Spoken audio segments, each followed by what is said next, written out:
নমস্কাৰ বন্ধু বান্ধৱীসকল, আপোনালোকক মোৰ চেনেললৈ স্বাগতম জনাইছোঁ। আজি মই আপোনালোকৰ বাবে পিঁয়াজৰ এটা টেষ্টি আৰু সহজ চাটনি ৰেচিপি লৈ আহিছোঁ।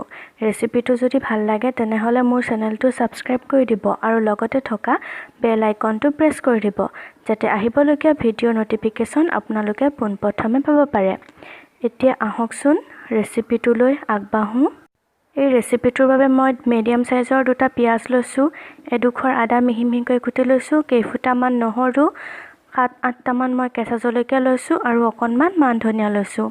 প্ৰথমতে কেৰাহীখনত তেল অকণমান গৰম কৰি তাত কুটি লোৱা পিঁয়াজ, জলকীয়া, নহৰু, আদা আটাইবোৰ সামগ্ৰী দি ভালদৰে এবাৰ লৰাই ল'ব।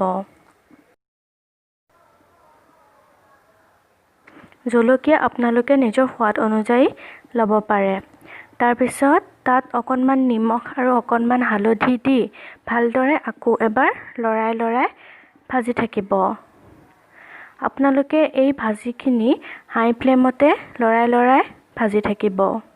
মই অকণমান জলকীয়া গুড়ি দিছিলোঁ, যিটো ভিডিঅ'টোত দেখিছেনে। আমাৰ পিঁয়াজখিনি আধা ভজা হৈ গৈছে।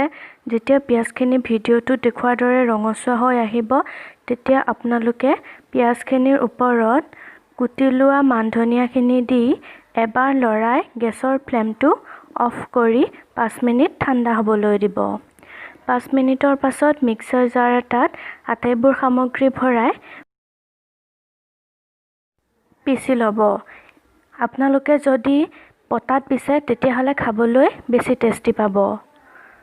এয়া আমাৰ টেষ্টি চাটনিকণ ৰেডি হৈ গ'ল। এই চাটনিকণ আপোনালোকে ভাত বা ৰুটিৰ লগতো খাব পাৰে। ভিডিঅ'টো চাই কেনে পালে কমেণ্ট কৰি জনাব। ভিডিঅ'টো লাইক আৰু শ্বেয়াৰ কৰি দিব। ভিডিঅ'টো চোৱাৰ বাবে আপোনাক বহুত ধন্যবাদ।